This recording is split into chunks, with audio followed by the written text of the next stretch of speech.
glória, enche-me até transbordar. Derrama tua glória, derrama tua glória, enche-me, Deus, enche-me, Deus, enche-me, Deus, enche-me, enche-me, Deus, enche-me, Deus, enche-me, Deus, enche-me, enche-me, Deus, enche-me, Deus, enche-me, Deus,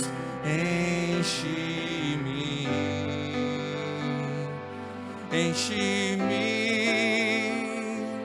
até transbordar.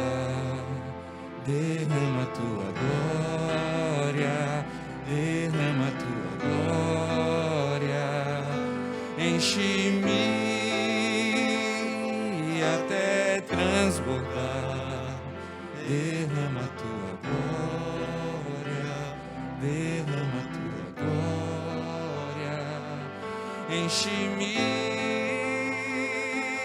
até transbordar. Derrama tua glória, derrama tua glória, derrama tua glória, derrama tua glória, derrama tua glória.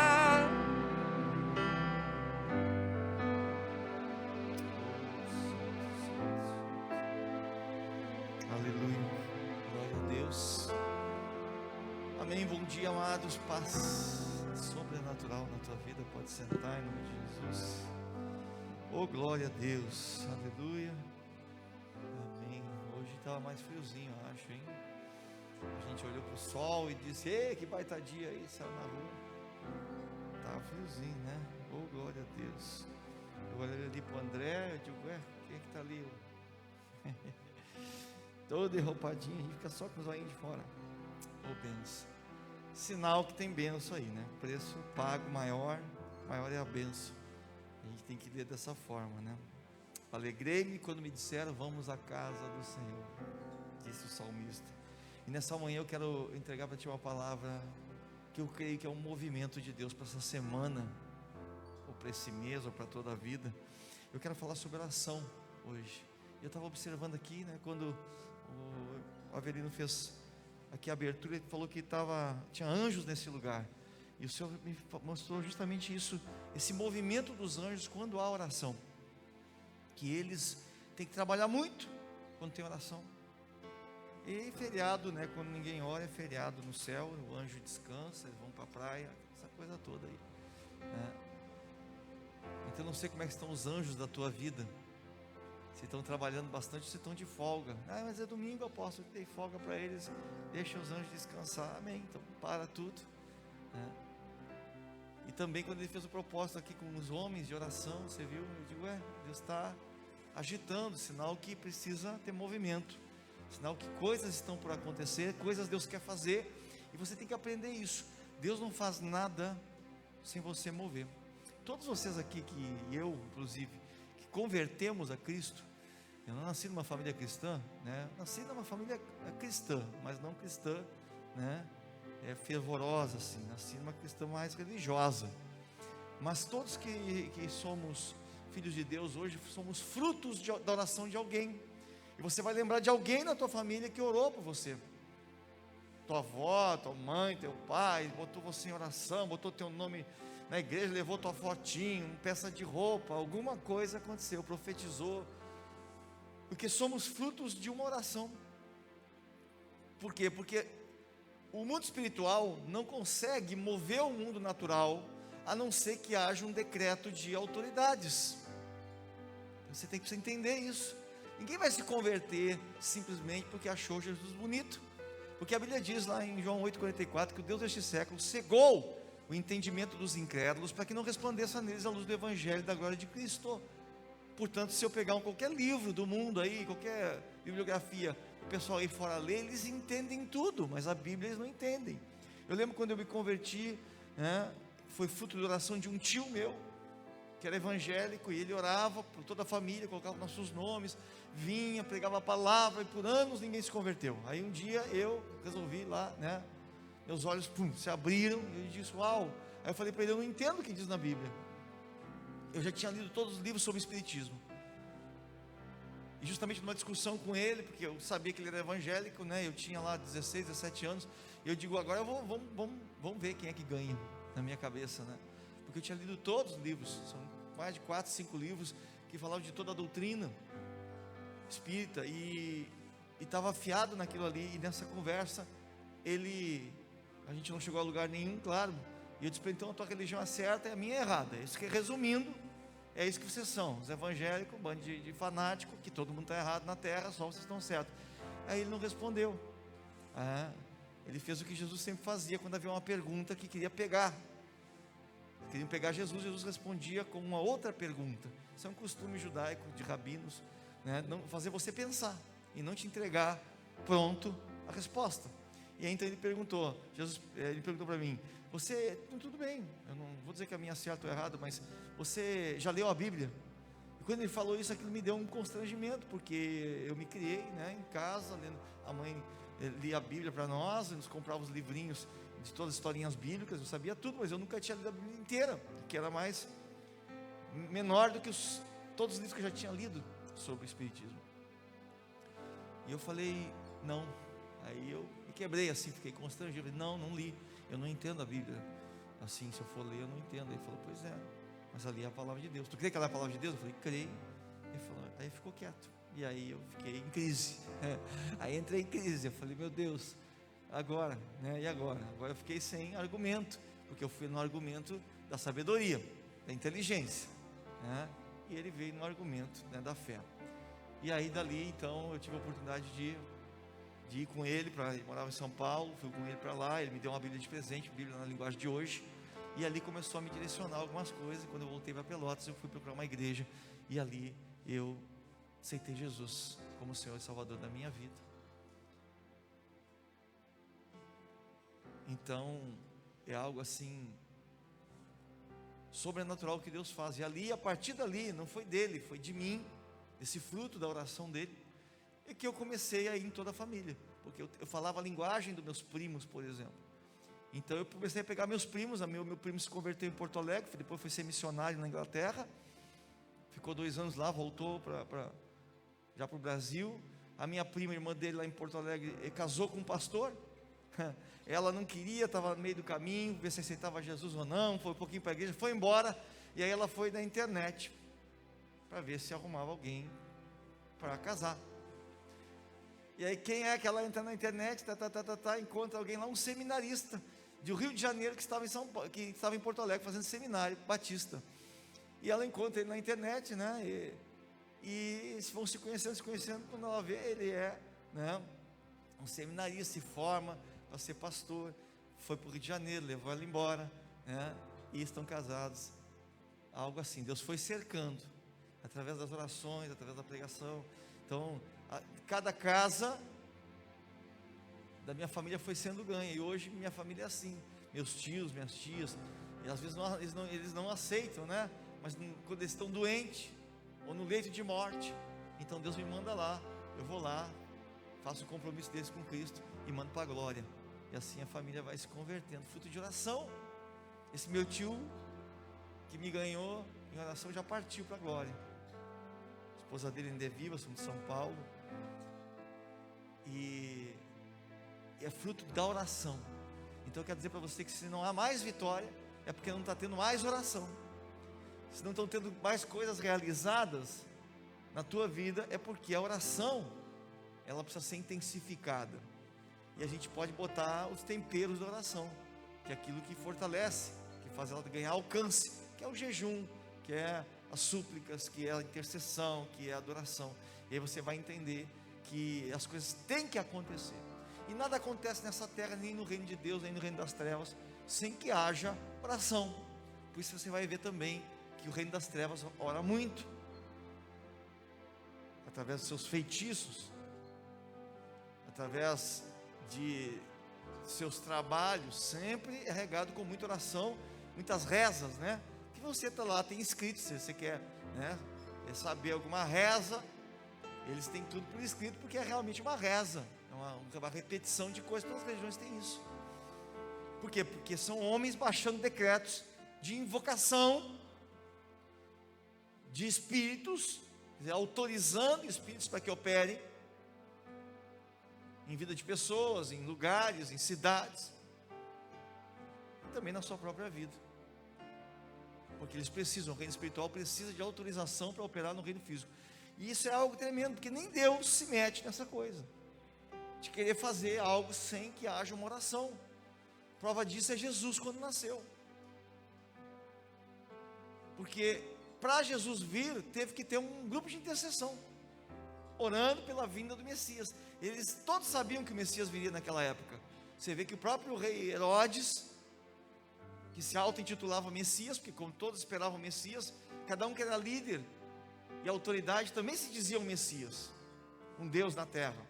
Isso vem lá desde o princípio, de Babel, da Torre de Babel, onde você vai ver esses homens que se intitulavam, eu sou o descendente que havia de vir. Por que eles faziam isso? Porque em Apocalipse não, em Gênesis, houve uma promessa, quando Deus amaldiçoou a terra, o homem, a mulher, ele fala, então do teu da mulher virá um descendente de homem, que pisará a cabeça da serpente, ele será, né, aquele que vai governar sobre todas as coisas. Então, todo mundo que nascia, que era rei, se dizia o tal do Messias, do enviado, por causa dessa promessa.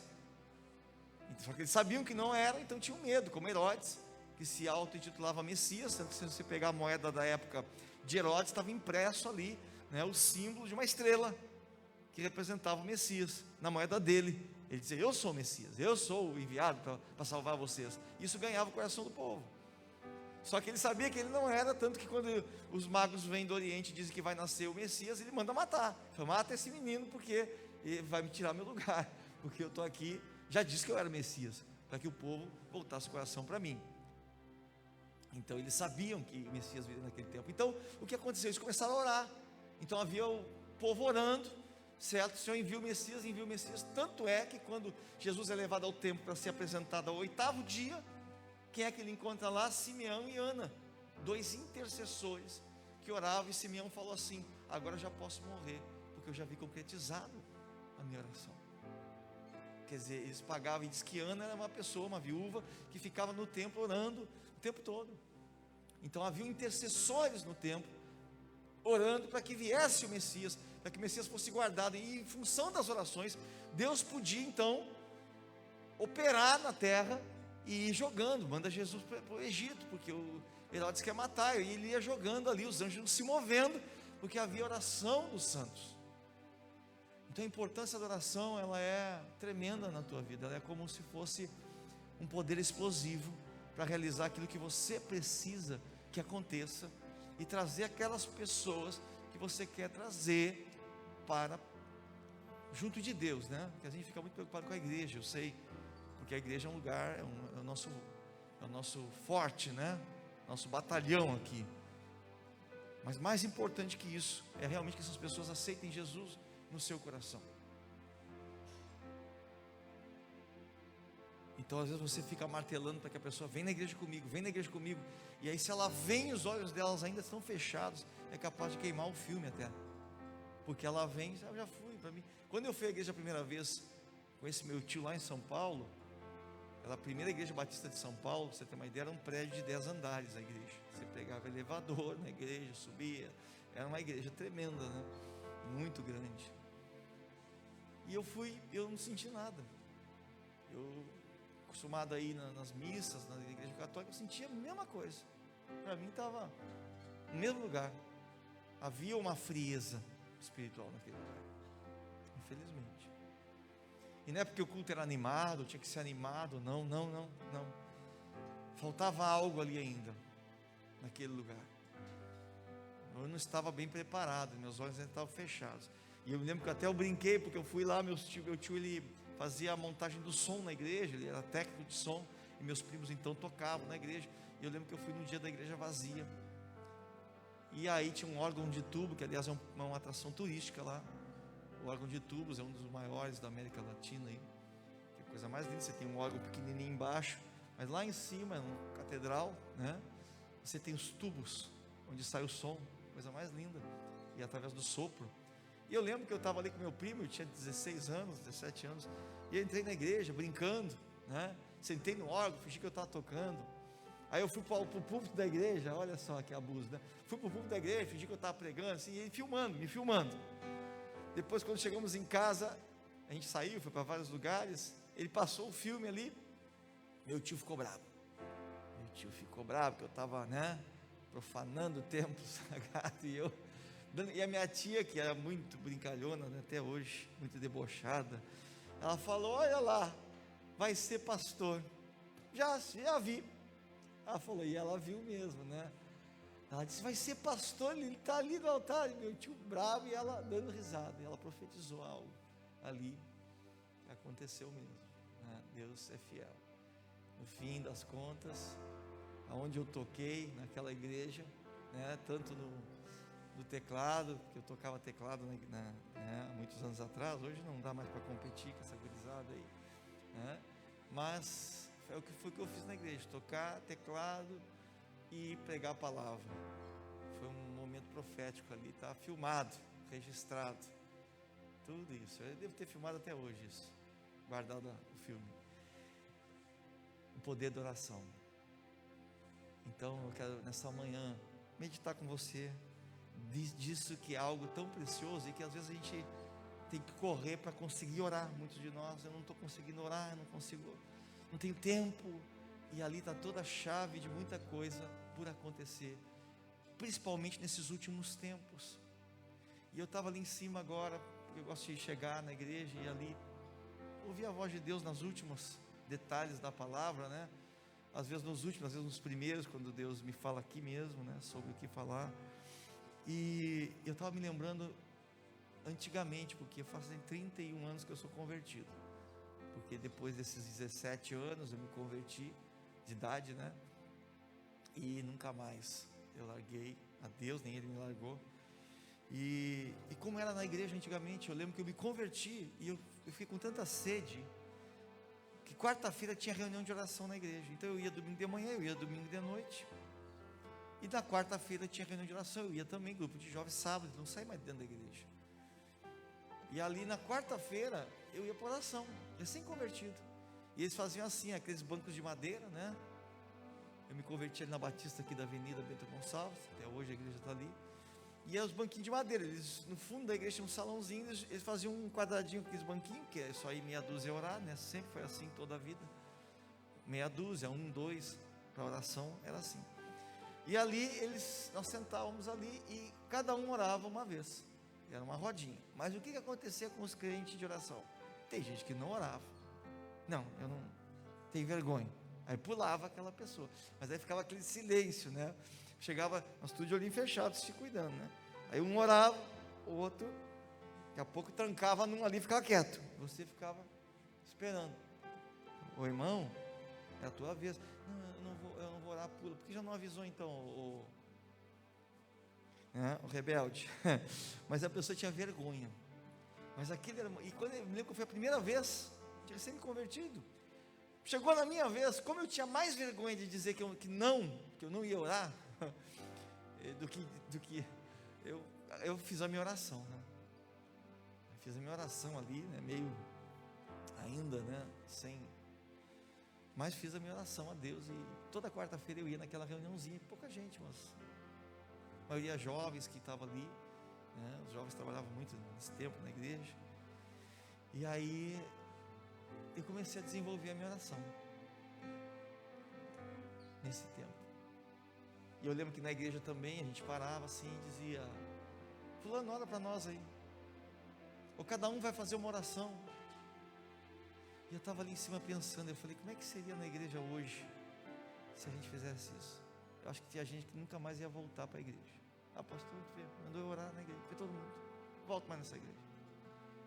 Pessoal, eu pegar o microfone aqui, passar agora e dizer assim: cada um faça uma oração aqui, a gente Hein? E eu lembro que caía na mão daqueles irmãozinhos abençoados, aquela irmãzinha que orava 25 minutos, né? Aquela lá, não tem gente assim? Faz uma oraçãozinha para nós, meu Deus do céu, nunca mais acaba, porque a pessoa tem conteúdo realmente, né? Ela falou com Deus, ela não para mais de falar, mas também pode largar ela na parada do ônibus ali, que ela vai falar com todo mundo. E há pessoas que têm esse dom, né?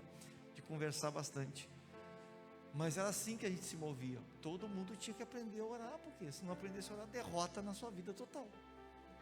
Então a gente provocava isso. Mas eu acho que hoje eu ia arrumar algumas confusões, né? Não vem aqui na frente, irmão, orar para nós aqui, para nós começar a reunião. Eu acho que aí teria pessoas que iam lá falar com o apóstolo Marcos. Na segunda-feira eu quero uma reunião contigo. O apóstolo Marcos é o seguinte: eu fui no culto de manhã, o apóstolo me chamou para orar na frente.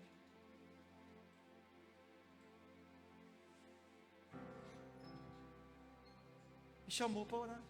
Se continuar assim, eu não vou mais. E vocês acham que eu estou brincando, mas acontece isso. Então você não consegue levantar mais pessoas, nem líderes, nem porque as pessoas criam barreiras gigantes. E não estão vendo que aquilo ali é uma provocação de Deus na vida delas, para que elas possam dar um passo a mais. E elas conseguem trancar o próprio mover do Espírito, porque Davi, ele foi posto na fogueira. Ele chegou lá, tinha um gigante lá no meio do caminho, não foi programado. Se Davi fosse programado, ele entrava antes de uma academia, falou: vou fazer luta, vou treinar, porque tem tal do gigante. Não, ele chega de surpresa, e naquela surpresa profética, estava toda a vida de Davi para ser mudada, e da sua casa também, porque uma das promessas do rei, quem matasse o gigante não pagaria mais imposto, nunca mais pagaria imposto em Israel.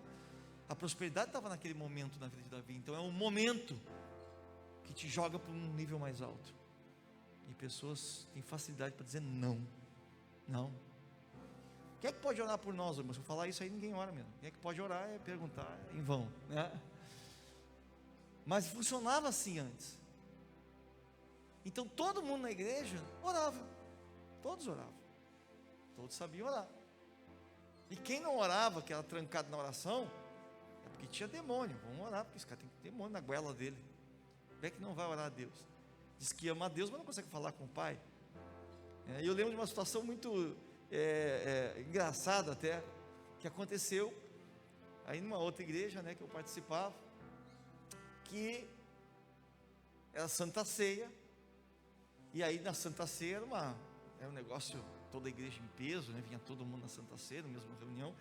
E aí tinha o grupo de diaconato da igreja, eles entravam, botavam o seu uniforme de diaconato, suas insígnias, seus diplomas, todos ali, faziam aquela coisa bonita assim, né?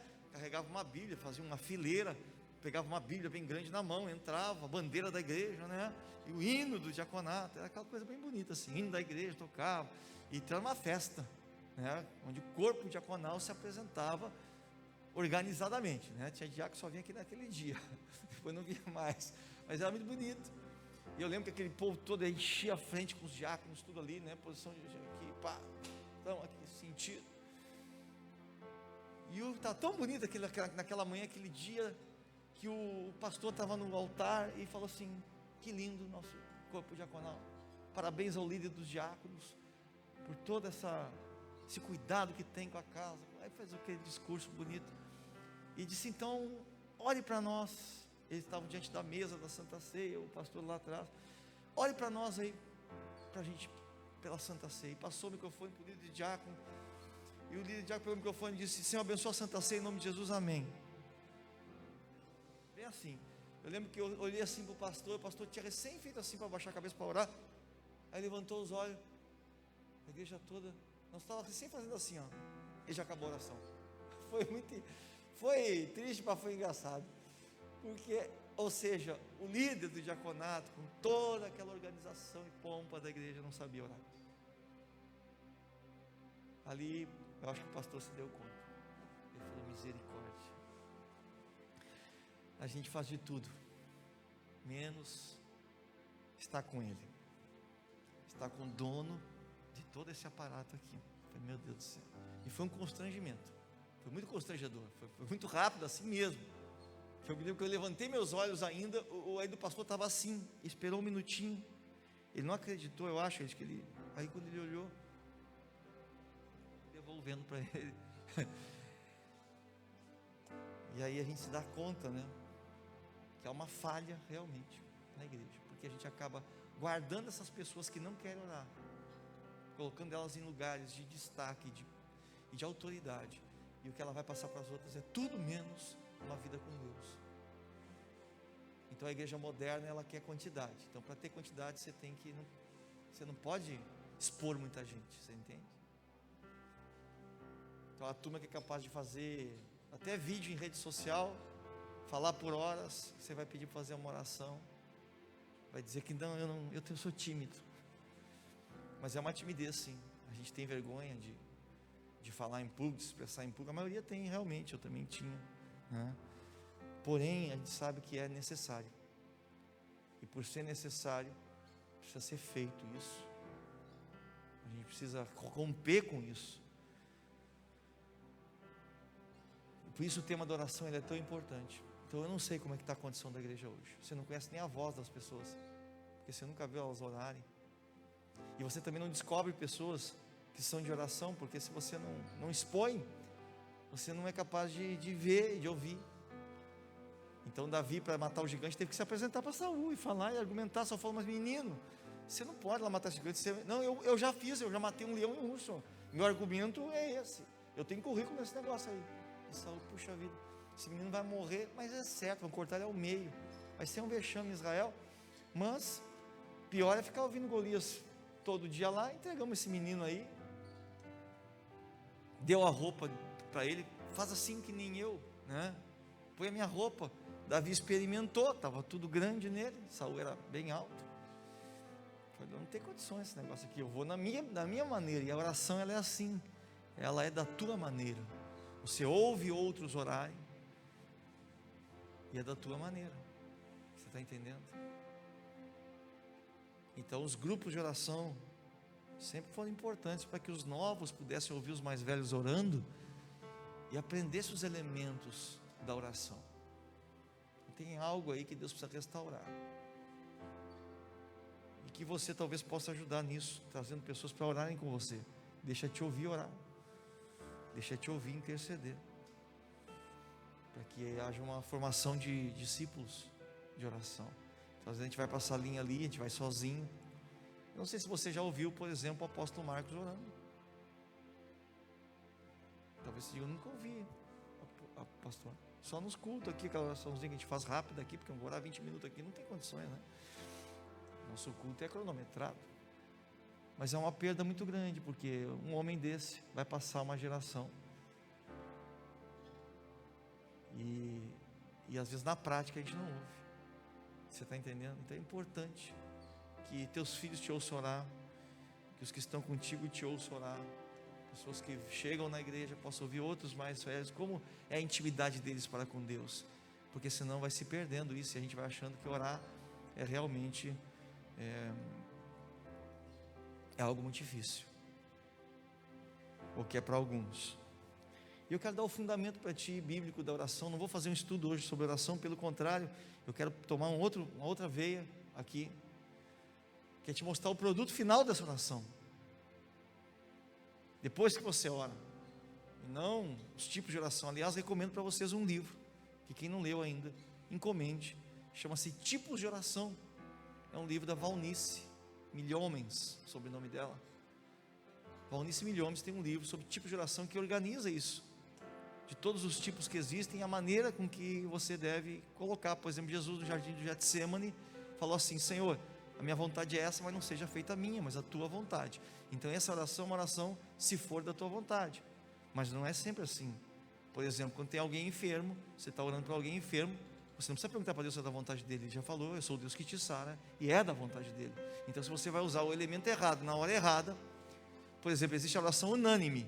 Se eu falar aqui: gente, vamos levantar a voz em oração e vamos orar unanimemente, chama-se oração unânime, que é quando a igreja toda levanta a voz numa única vez. Isso aconteceu lá quando tremeu a terra no Novo Testamento. Eles oraram unânimes. Então provavelmente, se eu falar assim: vamos orar, eu tenho certeza que vai ficar todo mundo quietinho, só eu vou orar aqui, e a pessoa vai ficar ali. Essa chama-se oração de concordância, outro elemento, é outro tipo de oração. Oração de concordância, quer dizer, eu vou orar agora, quer que vocês concordem comigo, porque a palavra diz: quando dois ou mais de vós concordar acerca de qualquer coisa aqui na terra, o Senhor falar no céu. Então você só concorda, porque senão fica assim: Senhor, manda a chuva. Não, Senhor, faz um sol. Fica uma confusão, ninguém está concordando em nada.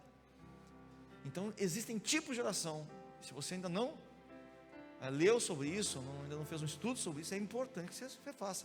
Deve ter até ali na internet, tem ali no Google um resuminho sobre tipos de oração, já resumidinho, mas é um livro. O outro livro que é muito importante, que também é dela, né, Valnice Milhões, uma mulher de oração, ela é uma pastora, né? Ela também escreveu Orando a Palavra, e esse é um manual de orações que ela montou, que ela pegou versículos bíblicos e colocou. Por exemplo, você está em batalha espiritual, como é que eu vou orar? Então ela pegou todos os versículos da Bíblia de batalha e foi escrevendo em forma de oração, e você vai orando a palavra, orando em cima do versículo. Senhor, tua palavra diz isso e diz aquilo. Então você tem fundamento, ou seja, como se você fosse um advogado que vai defender a tua causa diante do juiz. E eu lembro que por muito eu orei as orações dela. Oração com quem está com batalha na mente, oração pela vida de outra pessoa, oração pela igreja, oração pela família, tudo fundamentado na palavra de Deus, ou seja, é para ser específico. E eu me lembro que eu me treinei orando nisso. Por quê? Porque você tem argumento bíblico para reivindicar, então é fundamental. Mas não é uma reza, você vai ler aquela oração? Não, é uma reza se você fazer daquilo uma reza, como o Pai Nosso. Mas se você orar realmente aquilo, né, espontaneamente, e só se guiando por ali, então aquilo foi me ajudando a memorizar os versículos para cada tipo de oração. Então são dois manuais fundamentais na vida do crente,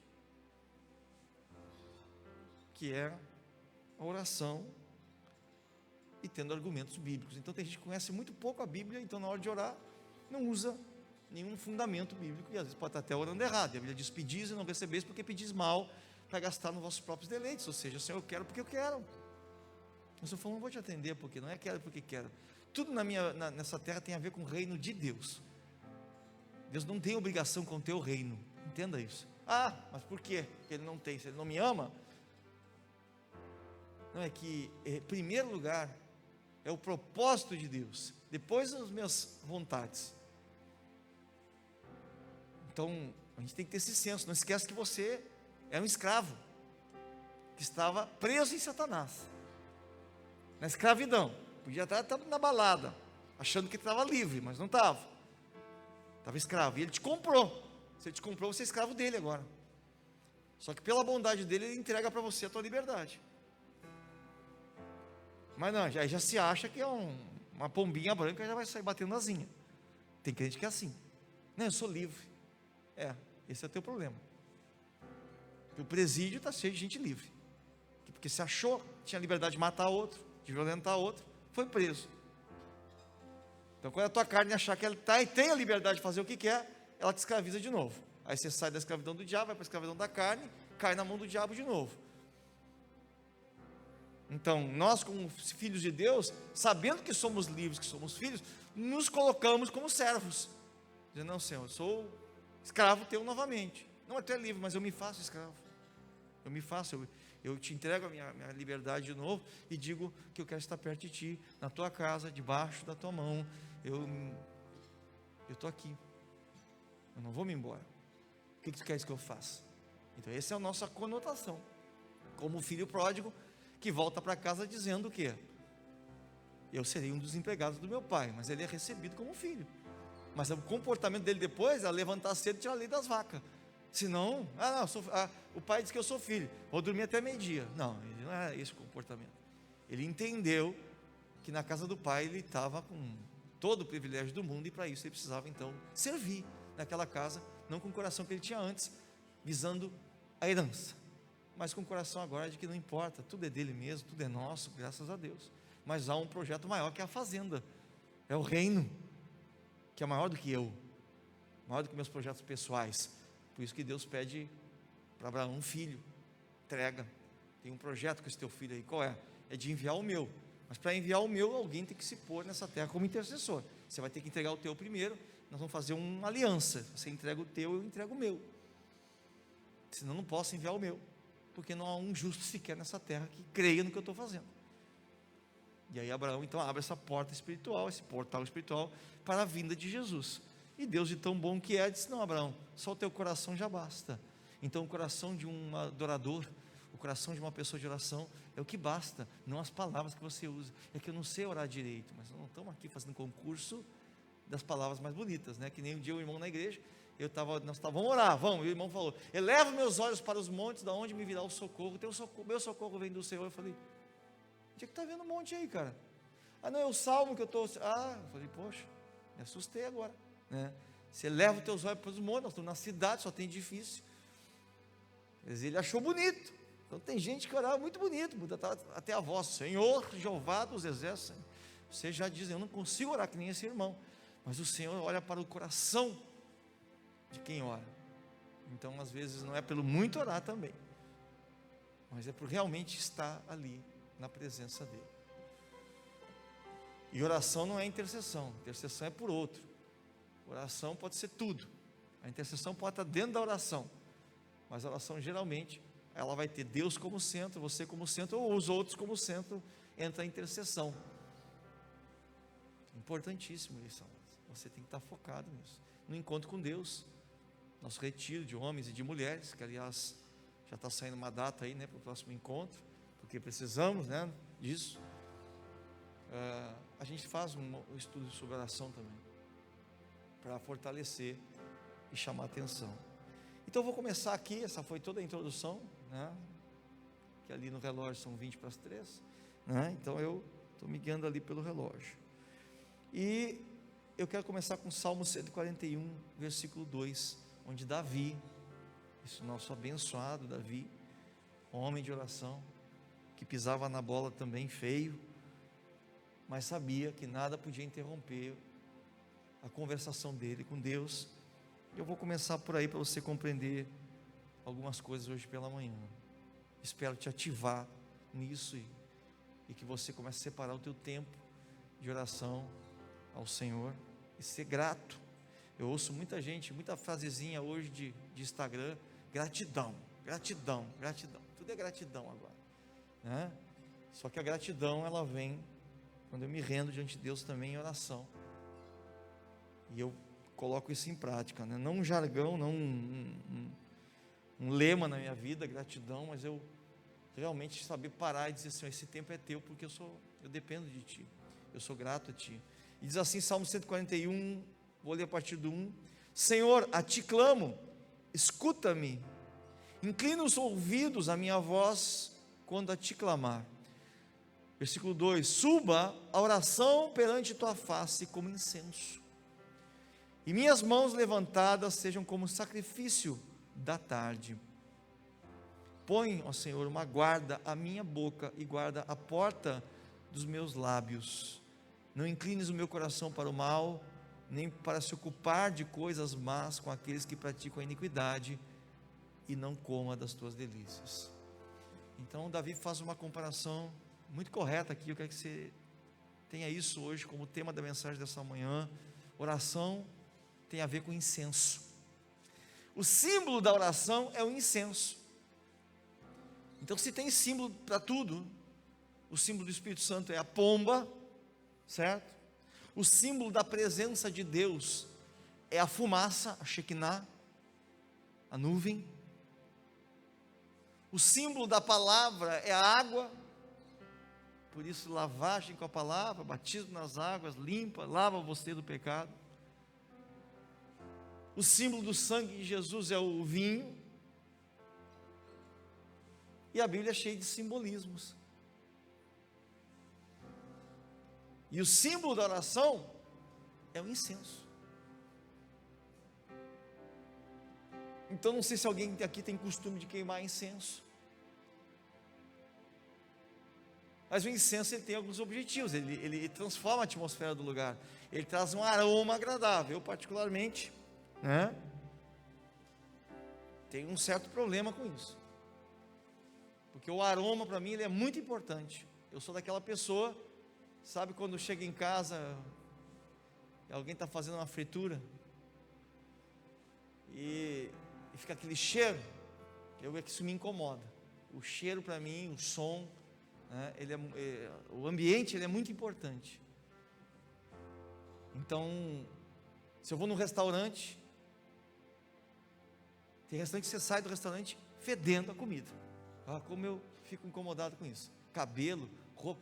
Não sei se os outros estão sentindo o cheiro, mas eu fico sentindo o cheiro em mim. Eu não gosto.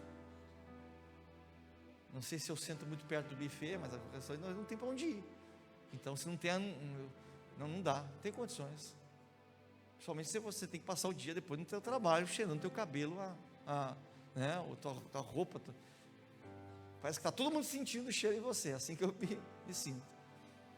Então eu chego em casa, por exemplo, tem uma fritura, uma coisa, alguém está fritando, eu já vou abrindo as janelas. Mas quem está falando? Abre tudo, deixa esse cheiro sair, vai ficar impregnar aqui na roupa. Então eu tenho sério problema com cigarro, gente que fuma perto de mim, porque fica tudo fedendo, a fumaça, cabelo, eu chego a ter alergia desse negócio. Por isso que aí o diabo não tem vez comigo nessa área, porque eu fico assim, né? É que me incomoda. É porque é uma sensibilidade do aroma. Então lá em casa eu tenho esses borrifador de aroma, né? Sabe? A gente bota, volta e meia eles soltam na casa. Estou sempre colocando assim, não incenso, né? Porque eu tomo algum cuidado com incenso, porque às vezes tem incenso que é dedicado para entidade e tal, você vai comprar, mas aquele coisinha de dar os palitinhos aqueles, sabe? Então eu sempre compro aquilo ali. Eu nunca acho para repor ali o líquido, né? Então eu tenho que comprar um novo. Nunca tenho o mesmo líquido cheirosinho, né? Então eu estou sempre comprando aquilo ali, colocando na casa, e nas tomadas, né? Um que queima lá, sempre aquele cheirinho bom. Aquilo para mim é importante. Eu já abri a porta da minha casa, quando eu sinto aquilo ali, parece que muda a minha atmosfera, porque para mim é importante. Tem pessoas que não dão bola para isso, né? Mas para mim é importante o aroma, assim como o som, né? Eu já deixo o louvor ligado no YouTube lá, fica ali rodando. Quando eu chego, se eu chegar num ambiente que já está preparada a atmosfera, aquilo me faz bem, é porque me faz bem, me aquieta a minha alma, essas coisas. Geralmente quem é muito ligeiro, né, quem é muito tenso, quem é muito agitado, você pode usar essa ferramenta aí, né? Quem é pavio curto, que explode fácil, você pode, né, diminuir a chama da tua vida. Tem gente que prefere uma tarja preta, um Rivotril, né? Eu tomo um Rivotril, eu não preciso nada disso, nem precisa de incenso, eu tomo lá uns Rivotril, eu já fico lá ouvindo música que não existe, né? Mas existe coisas mais naturais que Deus criou para que você possa se acalmar. Ele falou observar os passarinhos, né? Então ele te leva a você ver coisas. Não sei se você já tem a oportunidade de se retirar para orar num campo, num lugar assim, e parece que as cores, dizem que a cor verde é a cor que mais ativa a pessoa, por isso que Deus pintou a terra de verde. O balançar das folhas das árvores, o atrito entre os galhos, quando tem vento, os passarinhos, isso tudo é uma terapia infinita. E a construção de cidades levou as pessoas a tensionarem mais, porque é o som, né? Daqui a pouco passa uma moto aí, rasgando, aquilo vai te dando no espírito. Então você precisa entender isso, porque foi Deus que criou essa atmosfera para você ouvir a voz dele, e no agito você não ouve. Então a oração, ela funciona como um incenso, e Davi discerniu isso, porque Davi, ele sabe, Davi viu de alguma forma, tanto que ele constrói o templo todo, manda construir todo o templo com todos os detalhes que havia no céu. Ele, de alguma forma, Davi viu o que havia no céu e reproduziu na terra, como Moisés também, como o apóstolo Paulo, que subiu aos céus. E a gente tem que entender essas coisas, porque existe um significado nisso. Por exemplo, o vinho, que representa o sangue, alegra, o vinho alegra o coração da pessoa, deixa a pessoa lá mais feliz, mais alegrezinha. A gente trocou pelo suco de uva, porque os irmãos vêm pedir repetição, deve mais um copinho para mim, né? Então, para não ter repetição, a gente bota o suquinho de uva, senão a turma fica esperando, né? O cálice. Alguns países fazem com vinho, eu já tomei Santa Ceia com vinho, sabia? Porque é o símbolo, Jesus bebia vinho.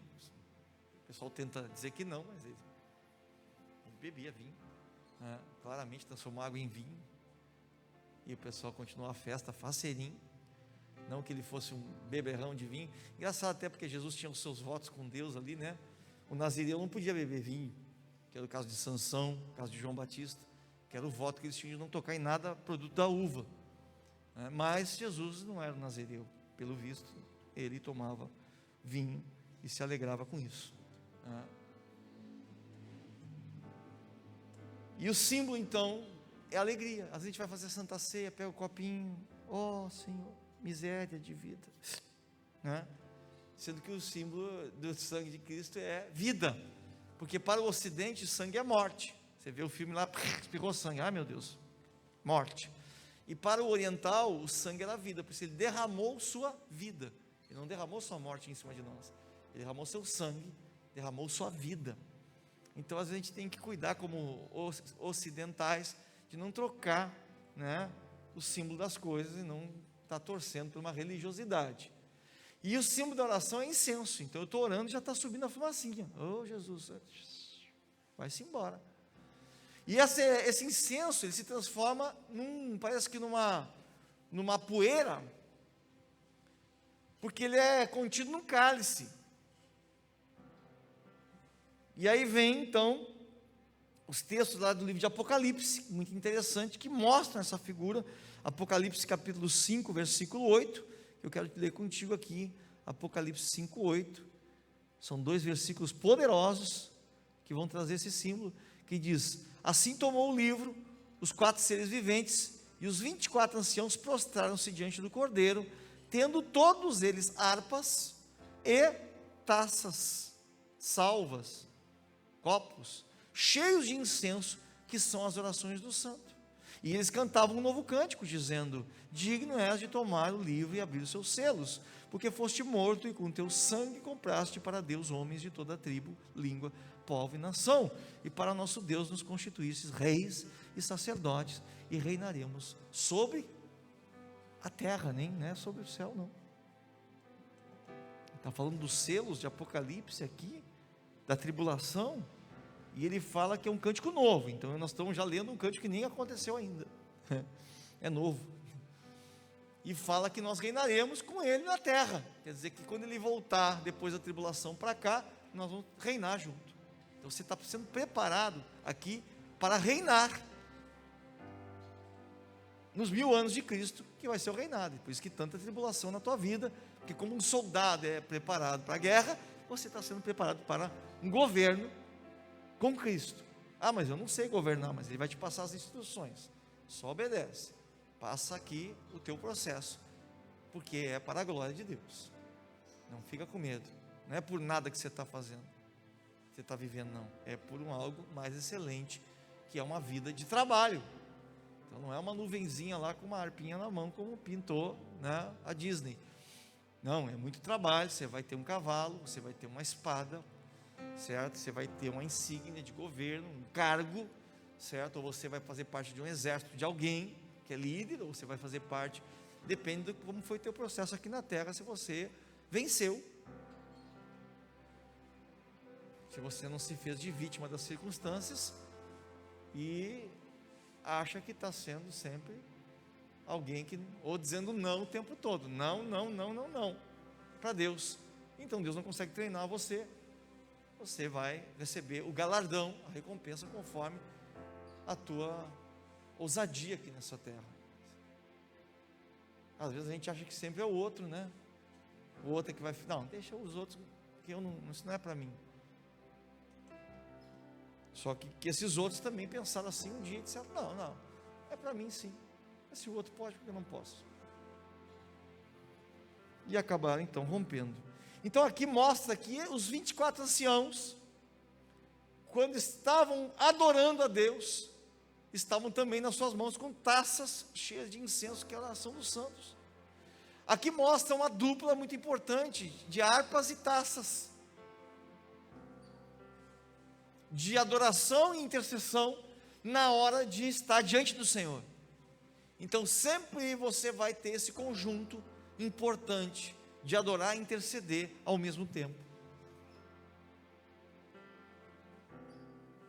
E é tão importante que essas orações eram guardadas, eram comportadas provavelmente aqui Essa oração, ela era uma oração específica para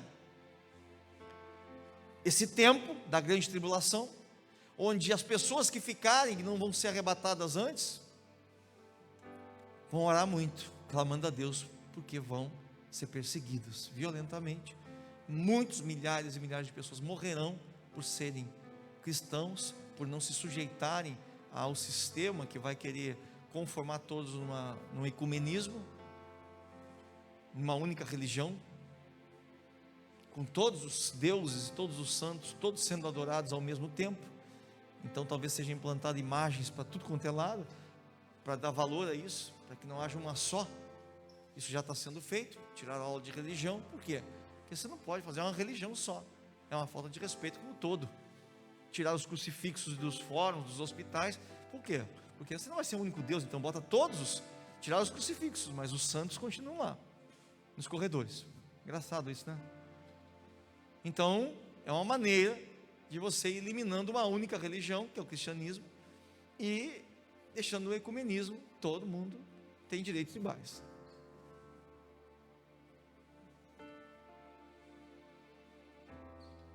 E aqui então mostra que essas orações desses santos estavam na mão dos 24 anciãos, que estavam diante de Deus, e na hora de adorar, eles apresentam esse incenso aromático, que compõe a atmosfera do céu. A minha oração e a tua oração compõem a atmosfera do céu, meu amado. Então, assim como eu disse para você que eu gosto de chegar em casa e ter um cheirinho bom, e o cheiro ruim me incomoda, da mesma forma, parece que Deus criou essa transformação da oração em incenso, para chegar nas suas narinas como um aroma suave. E eu já ouvi relatos de pessoas que quando estavam orando sentiram um cheiro entrar no lugar, um aroma, e viram que era algo de Deus, como se tivesse sentido o cheiro da sua própria oração e adoração. Quem sabe depois de hoje pela manhã você vai ter essa experiência com Deus em nome de Jesus, porque eu estou ativando essas coisas, e aquilo que não é revelado, às vezes para nós não é percebido, e aí você vai poder testemunhar isso. E lá no capítulo 8 de Apocalipse, versículo 3, também mostra mais um cenário dos céus. Como é lindo isso, saber que Deus está cheirando você, sentindo o teu cheiro. Veio um outro anjo e colocou-se junto ao altar, tendo na mão um incensário de ouro, e foi-lhe dado muito incenso, para pôr com as orações de todos os santos sobre o altar de ouro que está diante do trono. E da mão do anjo subiu diante de Deus a fumaça do incenso com as orações. Depois o anjo tomou o incensário, encheu com fogo do altar e lançou sobre a terra, e houve vozes, trovões e relâmpagos e terremotos.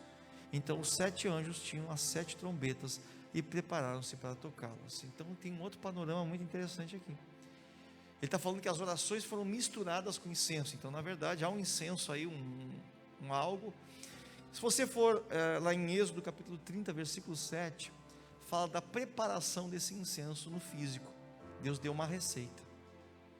Eu não vou fazer esse estudo hoje, mas cada elemento dessa receita significa algo importante. Porque o que acontece? O que você está vendo aqui em Apocalipse é o templo, mesmo tabernáculo que tinha no deserto lá de Moisés, ou o templo de Salomão, é o mesmo templo que tinha no céu, porque na verdade foi feito na terra a figura do que havia no céu. Tanto que Deus falou para Moisés: faça tudo conforme você viu nesses 40 dias que Moisés esteve diante do Senhor. E Davi também falou para Salomão: olha, eu fiz toda a planta do templo, não mude em nada, foi tudo conforme está aqui. Cada detalhe é uma representação do que havia no céu, do que há no céu. E essa tem a ver com a nova Jerusalém que virá para a terra. Então nós, nos 1000 anos do reinado de Cristo, vamos ter esse templo onde Deus vai ser adorado também. E nesse templo, quem é que fazia essa essa chegada no templo, o ofício do templo, era o sumo sacerdote que fazia isso. O sumo sacerdote aqui era o intercessor, o sumo sacerdote era quem chegava diante do altar do Senhor, derramava o incenso, pegava as brasas, lá do altar do holocausto. O altar do holocausto era o altar onde eram queimados os animais. Ele pegava aquela brasa daquele altar, levava para um outro altar, vamos supor que fosse a igreja aqui, né? Tinha o pátio lá então, que é onde era feito o sacrifício, lá no pátio, representando que a tua carne tem que ficar lá fora. Lá é feito o sacrifício, você não entra com a carne impura diante do Senhor, você sacrifica, pede perdão, entra em santidade. Entra no santo lugar, que é onde tinham vários elementos, os pães da proposição, né? E tinha um altar de incenso aqui diante, aqui tinha um véu, e aqui era o santo dos santos, só o sumo sacerdote podia entrar aqui dentro. E tinha o que aqui dentro? A arca da aliança, que representa, no caso daquela visão ali, o trono de Deus, assim, estava diante do trono de Deus. Então a presença estava aqui dentro, aqui havia um véu. Quando Jesus morreu, o véu se rasgou de alto a baixo, tinha mais ou menos uns 7 metros de altura, 18 centímetros de largura, se rasgou de alto a baixo, não foi por mão de homem nenhum. Aí Deus nos deu livre acesso ao Santo dos Santos, mas os simbolismos, eles nos ajudam a identificar como eu faço esse acesso. Então o que eles faziam? O sacerdote pegava a brasa lá do altar do sacrifício, trazia aqui para um altarzinho menor, jogava ali dentro e tinha sempre aquela brasa viva ali, né? As pedras afogueadas, que lá em Isaías fala de Lúcifer, estivesse no meio das pedras afogueadas. Então Lúcifer, antes de tudo, era o sumo sacerdote. Ele tem características de sumo sacerdote, antes dele cair. Olha a importância dele no céu. A Bíblia fala, és do querubim ungido. Então ungido significa unção, ungido é Cristo, Jesus Cristo, o Jesus ungido. Então ele era ungido antes de tudo. Jesus não operava dessa forma, e Lúcifer operava, chamado, o nome dele nem era Lúcifer, né? Lúcifer é uma tradução latina, era Hiliel, o nome dele, no original. Era um querubim, sumo sacerdote, ministrava diante do Senhor. Perfeito eras em todos os teus caminhos. Para isso ele foi feito. Mas com a queda, ele então deixa o lugar, e Jesus paga o preço e assume esse lugar. Hoje ele, Jesus, faz esse. Então alguns creem que esse anjo que chega diante do Senhor é o próprio Jesus, que é o sumo sacerdote que intercede hoje por nós diante do Senhor, nesse templo que há nos céus, onde Deus é adorado. E ali então você jogava dentro daquele altar, diante do Santo dos Santos, o incenso, que representa as orações. E aí havia um efeito muito forte. Se aquela fumaça que era formada daquelas orações, daquele incenso, entrasse para dentro do Santo dos Santos voluntariamente, é porque as orações eram respondidas, Deus aceitou a oração. Se aquela fumaça dissipasse, não era aceita, a oração não foi respondida. O sumo sacerdote sabia se as petições eram respondidas ou não, porque a fumaça ia para dentro do templo, como se Deus estivesse recebendo, e essa fumaça, ela ficava em cima da arca, cobrindo a arca, como se fosse a glória do Senhor, e o sumo sacerdote foi aprovado no seu ofício, então sabia que Deus estava tudo em paz. Tanto que Ana, quando vai até o templo, orar por Samuel, pedir a Deus por Samuel, ela não tinha filhos, era estéril, estava lá o sacerdote dizendo, tu está bêbada, mulher, está aí fazendo coisinha aí. Ela falou, não estou bem, eu estou orando pelo meu filho. Então ele oferece o incenso ali e vai, e ele fala assim, tua oração foi recebida, volta para tua casa. Ele sabia se a oração era aceita ou não.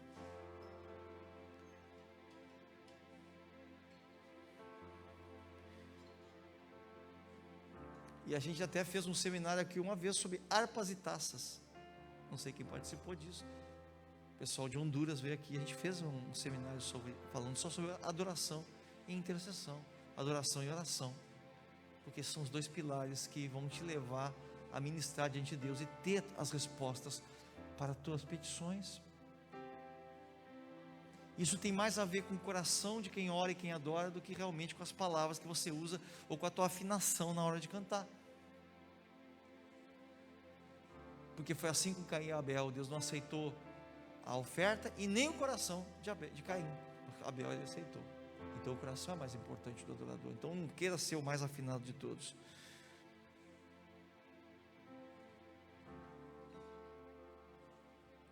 Esse tempo é um tempo de queimar incenso. Esse tempo é um tempo de queimar incenso. Mas quando é que eu devo orar? Bom, você deve orar em todo o tempo, diz a Bíblia. Todo tempo. Todo tempo você está lá intercedendo, orando, pensando em Deus. Todo tempo você está conectado com o Pai.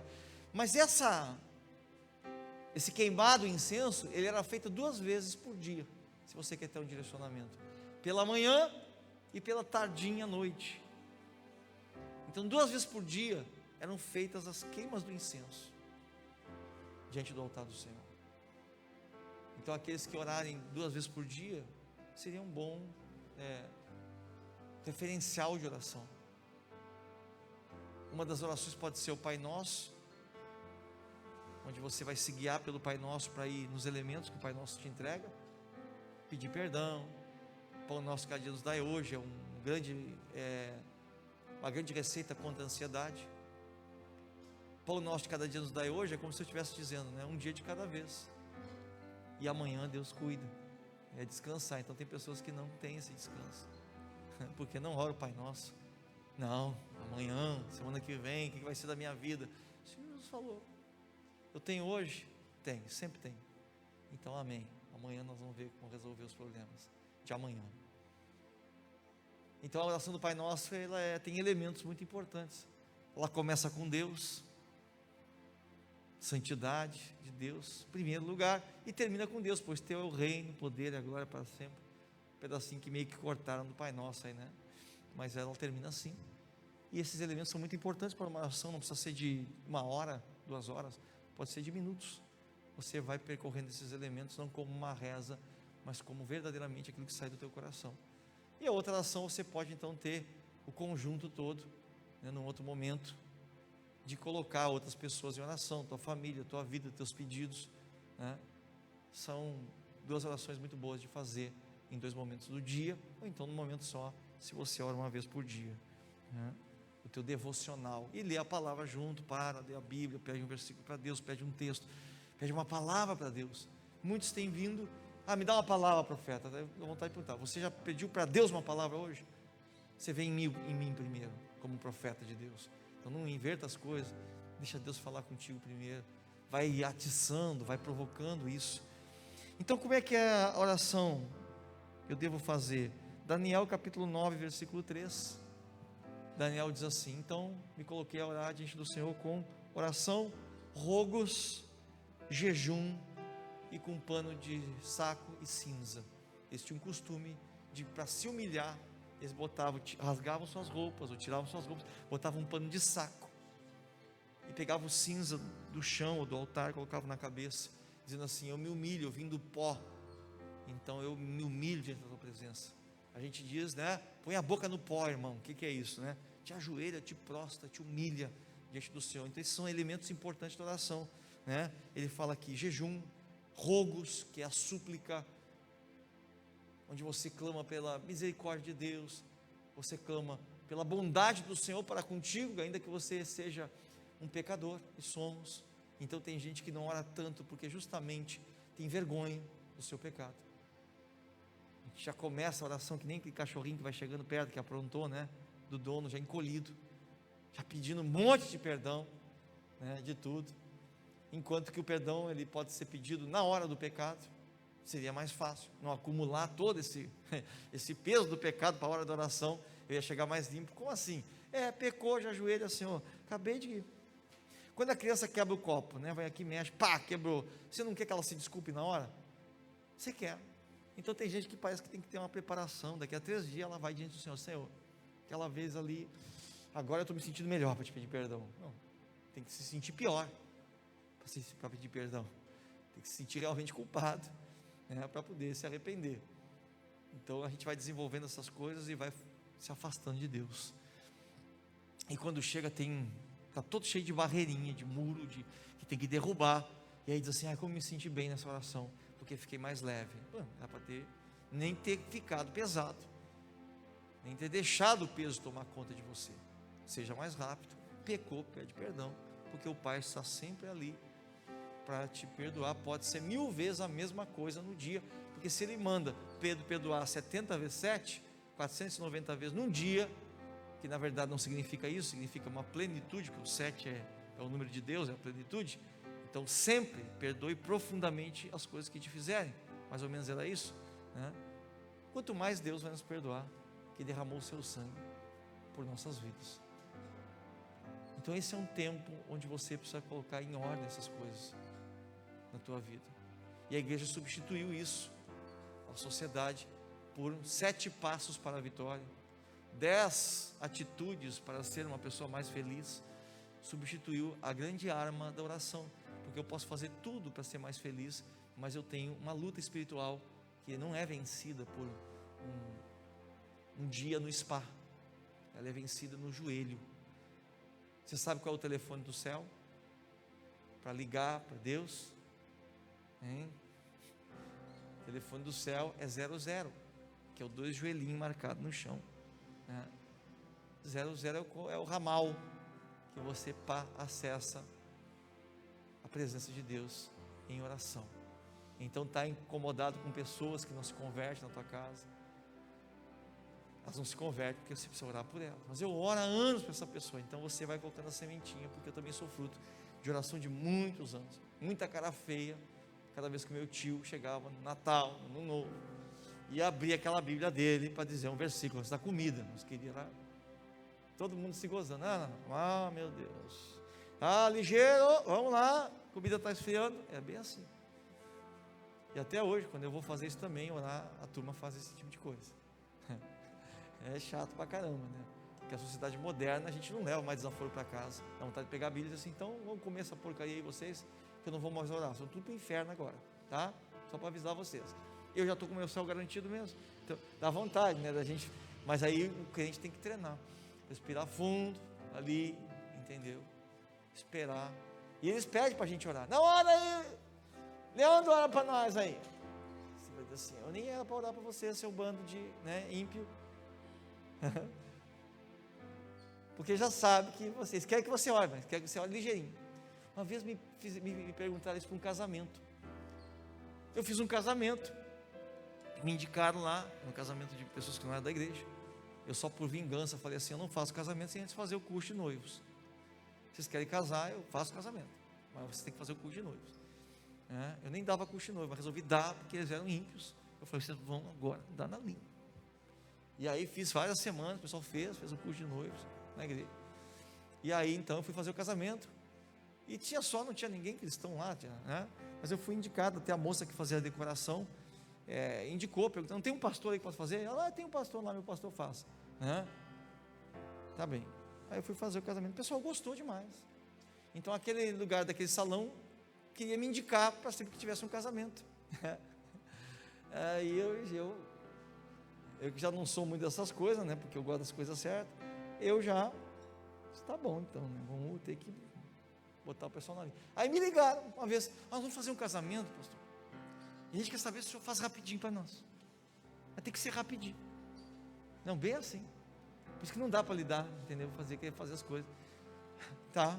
É rapidinho, porque a gente tem a festa lá, tem os convidados, assim. Quanto tempo o senhor demora? 5 minutinhos assim. Tipo assim, né? Que nem o juiz de paz faz, né? O juiz de paz chega lá, parará, taraná, e o juiz de paz. Uma vez eu fui num casamento dos irmãos da igreja, né? Fui fazer um casamento, cheguei lá, tinha almoço, tinha tudo, né? Graças a Deus que tinha, porque senão não dá para aturar o atraso para começar o casamento. E eu estava lá, não chegava a noiva nunca, 1 hora, 2 horas, 3 horas, essa coisa assim. E o juiz de paz estava ali. Eu sentei perto dele, fiquei conversando, porque a gente estava ali meio perto para fazer o casamento. Ele falou, dou mais 5 minutos para ele ir embora. Eu falei, eu vou contigo. Eu falei, eu gostei desse negócio de ser juiz de paz. E o cara não tem que se sujeitar, né, a um monte de coisa. Porque o pessoal respeita o juiz de paz, não respeita é o pastor. Ainda vai lá e paga o juiz de paz, toma aqui tanto, né? E na igreja é assim, pastor, a igreja, eu quero fazer meu casamento na igreja. Acontece o seguinte, pastor, estamos quebrados sem dinheiro. Porque nós alugamos um salão lá, botamos festa para 1000 pessoas. Então quer dizer que a gente não tem dinheiro assim para fazer as coisas na igreja. Então, como é que faz aí na igreja? Aí você fica, você gastou pra caramba na festa, gastou na roupa, gastou em tudo, mas para a igreja nada. Eu falei, tá bem, faça no salão, meu irmão, teu casamento. Eu já recomendo até, eu acho até melhor, amado. Bem da verdade, que eu acho melhor. A pessoa gasta 2 vezes, gasta para decorar a igreja, gasta para decorar o salão, já põe uma mesinha lá no salão, faz um trídio, e já está feito ali. Depois só arreda tudo. É assim que eu recomendo as pessoas para fazer. Aí você não tem que mexer no som da igreja, não tem que mexer na faxina da igreja, e é mais um gasto. Então eu, quando tinha igreja, aqui eu acho que o apóstolo Marcos não está com esse, eu estava cobrando o aluguel para o dia do casamento. Porque minha irmã casou lá em Porto Alegre, numa igreja, lá cobraram lá R$1.000 de aluguel para o evento. Eu falei, eu vou fazer isso. Porque a pessoa paga o salão, já faz no salão. Fica bonito, muito bonito. Porque a igreja hoje é uma igreja mais moderna também, não é uma igreja, né, clássica. Então, às vezes, a gente tem dificuldade de decorar a igreja, né, botar muita coisa. E aí sai mais caro. E a pessoa não quer, não dá valor. Então, faz no salão, fica tudo muito bonito. Bem bonitão. Já recomendo você que vai casar, né? Para isso, mas fala com o apóstolo Marcos, de repente, né? A ideia dele é outra, a minha é essa, e aí não tem que me mover até com os irmãos, diácono, todo mundo, que às vezes tem compromisso naquele dia, nem foi convidado para o tal do casamento, e tem que vir, né? E ir embora depois, você está entendendo? E aí, esse zelo com essas coisas do Senhor, que eu quero dizer, e quanto mais vai ser coração, você entende? Quarto de oração, meu quarto, meu lugar de oração, essas coisas são importantes, não como liturgia, mas como relacionamento. Se todo casal tem o seu quarto da intimidade, por que eu não posso ter meu espaço com Deus? Não construir um quarto, pode ser até meu próprio quarto, né? Mas eu quero dizer que aquele meu local, aquela minha ida até Deus, para orar. Eu lembro que uma vez, o primeiro lugar que eu fui morar, eu aluguei um apartamento e eu fiz um quarto de oração. Era a dependência da empregada ali, né, que tem aqueles apartamentos bom assim, né, bem grande, e tinha a dependência da empregada. Eu peguei e fiz um quarto de oração ali. Eu botei cortina nos 4 lados do quarto, umas cortinas brancas, botei o tapete aquele de pelo, sabe, aquele tapete de pele de carneiro, todo branquinho, mandei forrar 2 poltroninhas branquinhas, e ali era o meu quarto de oração. E eu lembro que uma vez minha mãe foi me visitar lá, e minha mãe, ela não vem na igreja, mas ela é muito sensível no espírito, ela tem visões, ela tem sonhos, e ela chegou, entrou, ela falou assim, ela tomou um susto naquele quarto assim, que eu estava ali orando. Ela disse, tem anjo aqui por tudo quanto é lugar nesse negócio. E aquilo foi bom eu ter ouvido aquilo, foi uma confirmação para mim. Por quê? Porque como ali havia oração, ali havia incenso subindo. E como havia incenso subindo, tinha anjo descendo para buscar. E estava tão forte que ela sentiu que veio do nada, né? Chegou assim de visita. Ele levou um choque, ela falou, meu Deus, o que é isso? Então você gera um portal aberto na tua vida, e aí as coisas acontecem. Isso é importante. Por isso esse panorama que eu quero te dar aqui nesse dia, que Deus, Ele quer ter contigo um canal aberto. Então, quanto você usa esse tempo para estar com Ele, às vezes eu confesso para os irmãos que eu tenho dificuldade de orar por muitas horas, porque eu não sou aquele pedichão, né, diante de Deus. Já fui mais, acho que quando a gente quer mais coisas, a gente pede mais. Então tem algumas coisas que me interessam, pedir a Deus, outras coisas, né, eu confio nele que Ele fará. Mas eu fico ali na presença, alternando entre adoração, oração e leitura bíblica, nesse tripé, né? Então o som ali, daqui a pouco eu estou orando e uma música conecta com o meu espírito, eu já paro a oração e já começo a adorar. Daqui a pouco ali gastou minhas palavras, eu digo, já orei que eu tinha que orar, eu tenho a Bíblia sempre, eu abro e começo a folhear. Daqui a pouco o Senhor me dá uma palavra. É um momento com Ele, na verdade, é um tempo com Deus ali, você entende? Então é importante, a gente chamava isso antigamente de devocional, quer dizer, o tempo que eu passo na presença. Aí eu não tenho tempo, levanta 15 minutos mais cedo, e usa aquele 15 minutinhos, de repente você vai, quem gosta de levantar, já tomar um banho, na volta se arruma, está pronto, antes do café, ou antes de sair, senta e dá aquela calmaria. São terapias que hoje tem saído caro para alguns, tem que pagar por isso, pagar para alguém que lhe ouça, pagar para alguém que possa falar algo direto no seu coração, tem custado muito caro para alguns, medicação constante, ao invés da presença, até de se retirar, sozinho, porque é assim, né? Quer que vamos junto? Não, se não é com alguém eu não vou. Antes tinha aqui em Pelotas o Monte, que era um lugar, ainda tem ali, né? Ali no sítio Floresta, uma fazenda que o pastor abre. Antes estava liberado a porteira, agora tem horários, né, para entrar. E eu ia para ali, ficava minutinhos. Eu lembro que eu saía da aula, eu tinha uma folguinha entre 11 horas e meio-dia, eu pegava o meu carro, ia para lá, e aquilo ficava ali. Sabe quando o carro ele está batendo pino, quer dizer, ele está descompassado? Às vezes você está meio descompassado, está agitado, está tenso. Alguém vai sofrer com isso, porque você vai descarregar isso em algum lugar. Fio terra, né? Mete o dedo lá na casa, no irmão, no marido, na esposa, descarrega nele a tua ira, e fica mais leve. Depois tem que consertar o estrago. Mas quando você vai diante de Deus e você sai mais leve, todos ganham com isso, e muito mais você, que precisa trazer esse compasso aí para a tua vida. Então nessa manhã, eu não vou passar o microfone para ninguém orar, mas eu quero que você comece a pensar sobre isso. Como tem sido a minha vida de oração? E se eu tivesse que orar, será que eu sei orar, ainda que por algum minutinho só, né? Que nem o diácono aquele, né? Em nome de Jesus, amém. Né? Será que você estaria pronto para isso? E se não está pronto, por que não se apronta? Como a noiva que espera o noivo, da forma correta, não de como você quer, mas de como realmente o noivo quer ver você, uma pessoa de oração, um homem de Deus, uma mulher de Deus. Mas eu não tenho esse chamado, apóstolo. Tem sim, você viu ali, com a oração dos santos, que Deus fez deles uma nação de reis, e comprou para Deus, de várias tribos, línguas e nações, e os fez rei e sacerdotes diante dele, para reinar na terra. Então desculpa eu ter que te avisar isso, mas você é um sacerdote, todos somos sacerdotes, todos temos que ministrar diante de Deus, e a tua casa, responsável é você, não é a igreja, os teus parentes. Tanto que a Bíblia diz que o sangue vai ser cobrado no dia do juízo de nós, porque você não ganhou a tua casa, você era para ser luz, e você se omitiu. Então nessa manhã, que Deus venha a te pôr sede e fome, ainda que não é uma obrigação de Deus fazer com que eu tenha vontade de orar. Você não tem, eu também não tenho. Bem da verdade, que tem que falar a verdade aqui.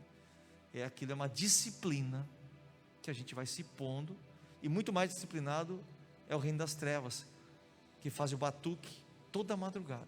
Se você tem algum terreiro perto da tua casa, você vai ouvir, vai acordar de madrugada, eles continuam batucando, e não sei porque eles podem fazer barulho, a gente não, da igreja, né? Mas eles têm, a lei permite, né? Das trevas, a igreja faz um barulhinho, a polícia já vem, mas você vai ver que os servos das trevas são mais disciplinados que os servos da luz, e a gente às vezes faz uma vigília, 24 horas, né? E alguns dizem, não, hoje tem canto, não estão cantando na igreja, não, é um tempo de levantar incenso, e por isso essa casa aqui sempre tem uma nuvem aqui, e quem chega sente que é uma nuvem da presença, porque é 24 horas de oração. Você que não faz parte dessa rede de intercessão da igreja, de repente você diz, eu queria fazer parte disso, né? Então está tendo às 24, tem um grupo no WhatsApp, o pastor Juliano lá, você pode depois me perguntar, eu te passo para ele, que cada um tem o seu horário de intercessão, durante 24 horas, todo o tempo, toda semana. Então se você não faz parte desse grupo, por favor, venha fazer, para que você também possa levantar incenso. Fique em pé nessa manhã em nome de Jesus. Glória a Deus por isso. Tua família depende da tua oração, teus filhos, tua descendência.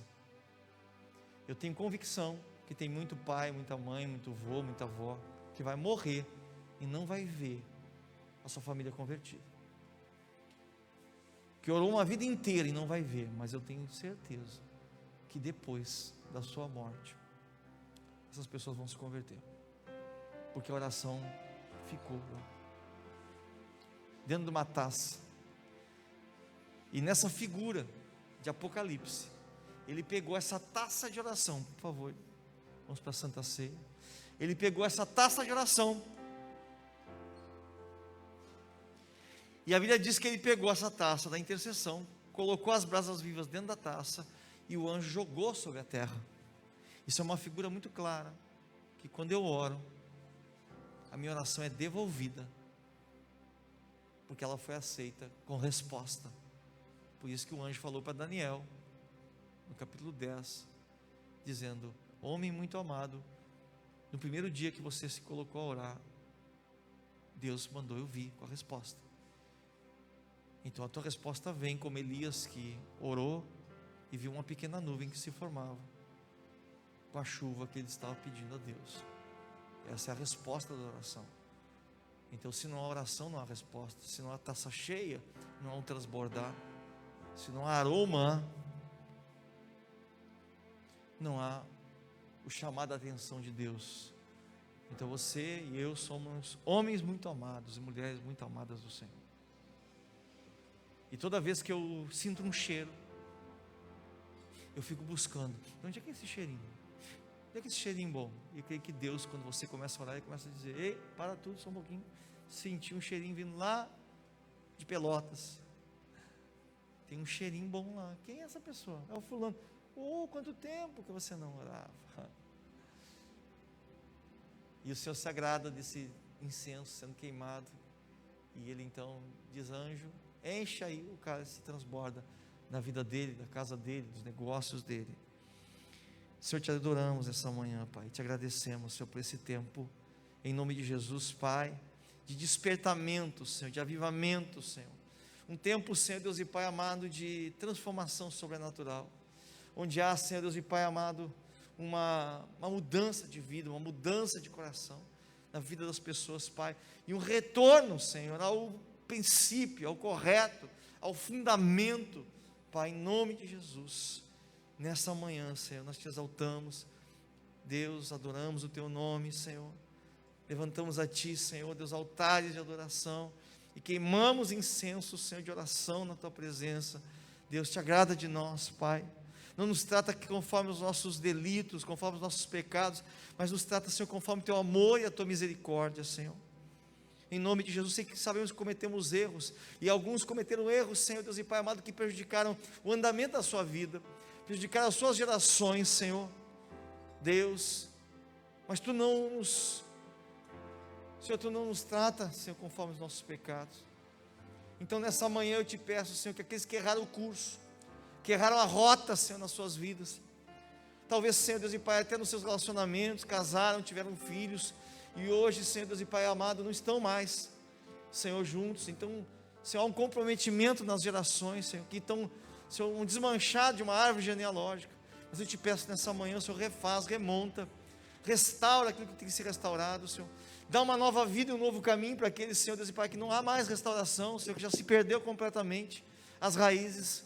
Pai amado, Tu é capaz de fazer com que aquele que é solitário habite em família, Senhor, em nome de Jesus, Deus Todo-Poderoso, e vem, Senhor, nos resgatando, Senhor Deus e Pai, do cativeiro, nos resgatando, Senhor Deus e Pai, dos erros, Pai, que nós cometemos, Deus, muitos por ignorância, outros por rebeldia, Pai, em nome de Jesus.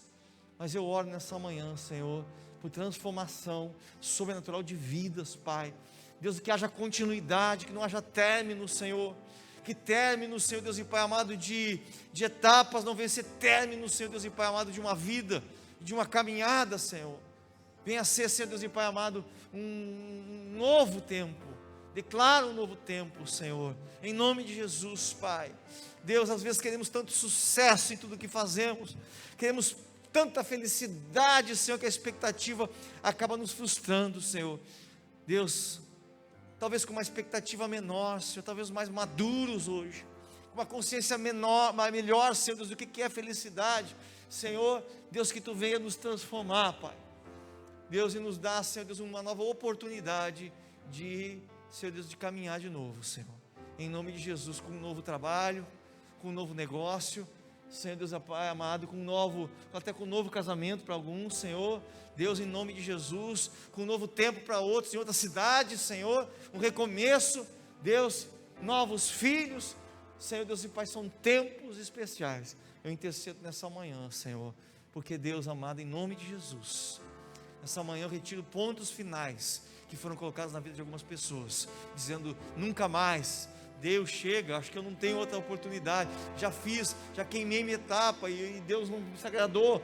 Pai, eu quero remover esse ponto final e declarar, Senhor Deus e Pai, 3 pontinhos aí, Senhor Deus e Pai amado, algum tempo depois, Senhor, como toda a história, algum tempo depois, Senhor, Tu vem, Senhor, continuando, Senhor amado, através de algo novo. Pai, em nome de Jesus, Te louvamos, Te agradecemos, Senhor, nessa manhã, pela Tua presença neste lugar. Deus, Tu és fiel, Tu és maravilhoso, Pai. Santo é o Teu nome, Pai. Essa manhã queremos abençoar os elementos da Santa Ceia, o cálice, Senhor Deus e Pai amado, e o pão, Deus, selando esse tempo na nossa vida de resgate, na nossa vida de oração, nosso devocional, nosso jejum, na leitura bíblica, Senhor, que sejam tempos proféticos, Senhor, de levantar o nível, Senhor, do relacionamento contigo, da intimidade. Quero abençoar, Senhor, porque a Tua palavra diz em 1 Coríntios 11, 23, que Jesus Cristo, na noite que foi traído, tomou o cálice, tendo dado graças, o bebeu e disse: esse é o meu sangue, que é derramado por vós, o sangue da nova aliança. Fazei isso toda vez que beberdes em meu nome. E de semelhante modo tomou o pão, e tendo partido, deu graças, dizendo: esse é o meu corpo, que é partido por vós. Ou comei todas as vezes que vos reunidos em meu nome. Examine-se, pois, o homem a si mesmo, e coma e beba, diz o Senhor. Aleluia, Pai. Nessa manhã de Santa Ceia, manhã que sela a nossa comunhão contigo e com os irmãos, com o corpo de Cristo, declaramos, Senhor Deus, um novo tempo, Senhor. Eu declaro nessa manhã que apagado está todo ponto final que o inimigo colocou na nossa vida, que o nosso orgulho colocou na nossa vida, e até mesmo, Deus, que Tu colocou na nossa vida, Senhor, de uma oportunidade que não aproveitamos, mas hoje, renova, Senhor, nossas forças, Senhor, em nome de Jesus, renova, Senhor. Santo é o Teu nome, Senhor. Aleluia. Você vai receber o cálice, você vai receber o pão, e juntos vamos comer e beber na comunhão dos santos. Aleluia. Adoremos.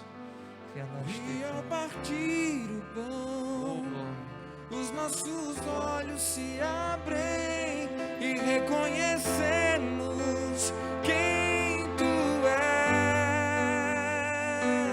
Ao som da Tua voz, os nossos corações queimam de amor, queimam de amor. E ao partir o pão, os nossos olhos se abrem e reconhecemos quem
Glória a Deus, aleluia.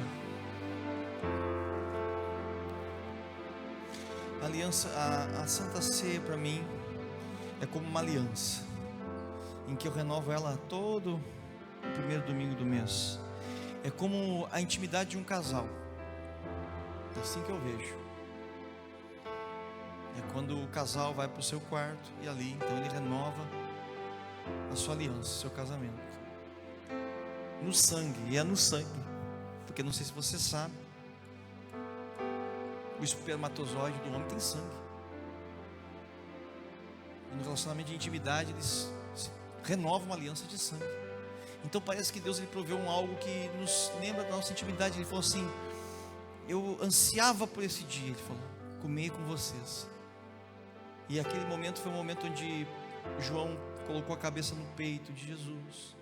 Foi um momento que ninguém queria lavar os pés de ninguém. Ele toca nos pés de todos os seus discípulos. Já pensou antes de morrer? Talvez você que tem um pai, uma mãe, e teve um último tempo com aquela pessoa, e houve um toque físico ali, um abraço, você teve a oportunidade de dar um banho naquela pessoa. É muito confortante para quem depois tem que tocar a vida sem a pessoa. E Jesus fez tudo isso, tocou neles, tocou no pé deles, de repente mexeu com eles, porque você vai lavar, a água respinga. Você fala: você me molhou todo aí, ô Tomé. Poxa, você sempre querendo, né? E já faz uma brincadeira, já aperta o pé ali. Pô, mas que pé sujo esse. Foi um momento de muita intimidade ali deles. E até com Judas ele falou assim: ó, molhar a mão no mesmo lugar do prato. Ele falou: Judas, você tem certeza que vai me trair mesmo? A intimidade que nós temos aqui, que carinho. Ele falou assim: essa é a nossa última ceia aqui, mas eu vou preparar para vocês um lugar onde nós vamos ceiar com o Pai lá em cima, na mesa. Então há uma mesa preparada para nossas vidas lá em cima. É tremendo isso.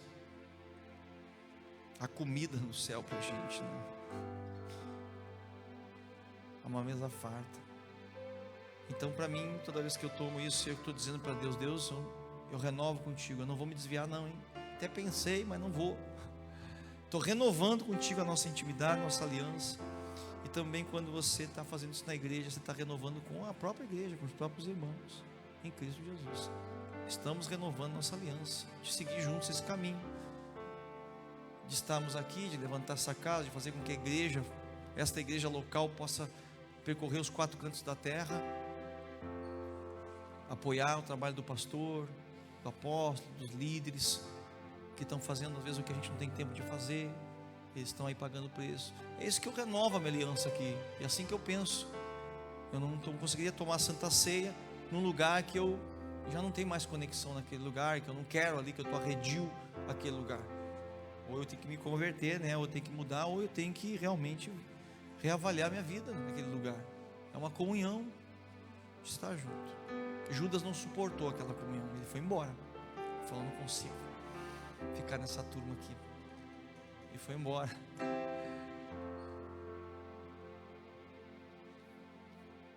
Então eu quero que você pegue o pão na tua mão.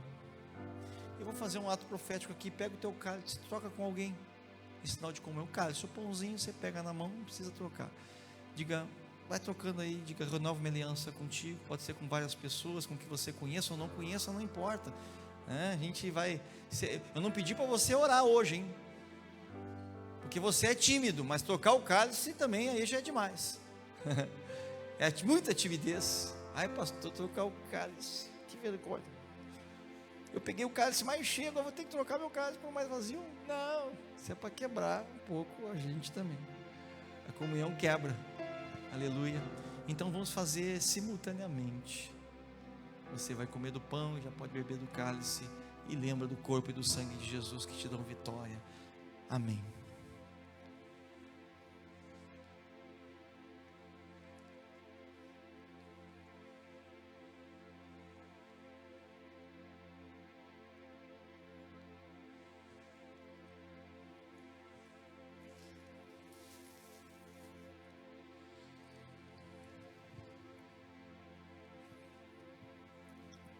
Eu quero uma música, quero pedir para o pessoal aí do louvor uma música. Tô que nem aqueles irmãozinhos antigos da igreja, né? O pastor não pode tocar uma música no culto hoje. A gente ficava bravo com isso. Eu falei: pô, irmão, quer pedir música do culto? renova-me. E eu quero agradecer a você por apoiar essa casa aqui. A Igreja Fogo, ela é mais do que uma igreja fundada para ser mais uma igreja porque tinha um pastor desempregado, queria abrir uma igreja. Não, a Igreja Fogo, ela é uma visão, e essa visão, ela se fundamenta muito forte na oração e na adoração. Por isso a gente abre mão de muitas coisas e investe muito financeiramente em altares de adoração, 24 horas, intercessão. E então isso tem feito muita crítica. A gente já recebeu por dizer assim: em vez de sair para a rua e evangelizar, eles ficam lá adorando, né? Parece que a gente não gosta do pecador. É o contrário. Nós entendemos que os céus de Pelotas estavam tão fechados que poucas pessoas se convertiam. E você fala e faz evento e ninguém se converte. Poucos se convertem. As igrejas são pequenas em Pelotas. A gente entendeu que o céu estava fechado e que as trevas dominavam. E então nós entendemos, no chamado de Deus, que é necessário abrir os céus. E para abrir os céus tem um preço bem alto para se pagar, que é você realmente estar na presença dele o tempo todo. Então, esse investimento todo de altares, instrumentos musicais, 24 horas, e fazem com que a gente tenha um desgaste muito grande. Todo dia orando, pessoas orando, e às vezes a gente, por que não faz uma vigília na igreja? É porque uma vigília você vai vir uma vez por mês só, tem oração toda semana. Tem adoração, nós estamos fazendo mais adoração por causa do protocolo, mas a gente já chegou a fazer 30 dias de oração contínua, 24 horas, sem parar. Então a gente tem se cuidado um pouco mais hoje, mas é um DNA dessa casa aqui, abrir os céus. E por isso muita gente, quando vem para cá, se conecta conosco, começa a ter uma vida diferente, em contato com o sobrenatural, manifestações de dons, sonhos, visões, proféticos na sua vida. Não é porque a gente opera só nisso, é porque os céus estão abertos para isso. Então leve esses céus abertos para a tua casa também, e opere nisso, ative pessoas, conecte pessoas com Deus. E esse é um DNA da nossa casa, você entende? Amém? Te abençoo, uma semana de vitória para ti, em nome de Jesus. Nos acompanha aí, eu faço as lives todos os dias, o apóstolo Marcos às 11 da manhã, e eu faço às 11 da noite, fica gravado lá no YouTube, me adiciona lá no teu canal, Leandro Monks, e o apóstolo Marcos também, e vamos estar propagando isso aí para todos os cantos. Hoje culto às 16, 18 e 20 horas, aqui na casa. Te abençoo, em nome de Jesus, amém.